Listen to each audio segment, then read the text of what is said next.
ചില്ല് ചെയ്യാൻ പറ്റുന്ന ഒരു കിഡിലിൻ സ്പോട്ടാണ്.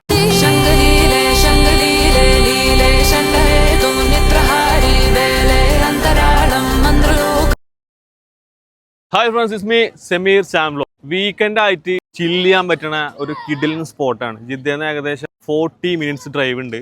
ഈ കാണുന്നത് കുട്ടികൾക്ക് കുളിക്കാനുള്ള സ്പോട്ടാണ്. അവിടെ വലിയ ആൾക്കാർക്ക് കുളിക്കാൻ പറ്റും. ഏകദേശം ഒരു 6 o'clock വരെ ഇവിടെ ഇറങ്ങാൻ പറ്റും. കുട്ടികൾക്ക് ഇവിടെ കളിക്കാൻ ചെറിയ പാർക്ക് ഉണ്ട്.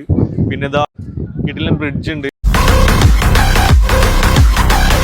ഈ കടലിന്റെ ഉള്ളിൽ കൂടെ ഇങ്ങനെ ഏകദേശം ഒരു 100 മീറ്ററൊക്കെ ഇങ്ങനെ പാലുണ്ട്. ഈ പാലത്തിലൂടെ ഇങ്ങനെ നടന്നു പോയി കഴിഞ്ഞാൽ വൈബാണ്. അതേപോലെ തന്നെ സൺറൈസ് കാണാൻ വേണ്ടിയിട്ട് ഇവിടെ വന്നു കഴിഞ്ഞാൽ കില്ലർ സ്പോട്ടാണ്. തൊട്ടടുത്ത് കുറേ റിസോർട്ടുകളൊക്കെ ഉണ്ട്. നിങ്ങൾക്ക് ആർക്കെങ്കിലും സ്റ്റേ ചെയ്യണമെങ്കിൽ ഇവിടെ നിന്ന് സ്റ്റേ ചെയ്യാൻ പറ്റും. ഈ വെള്ളം ബ്ലൂ കളറാണ്, ബ്ലൂ ക്രിസ്റ്റൽ ക്ലിയർ വാട്ടറാണ് ഇതിനുള്ളത്. പിന്നെ ലൊക്കേഷൻ ആരും വേണ്ടവർ കമൻറ്റ് ചെയ്യുക ഗൈസ്.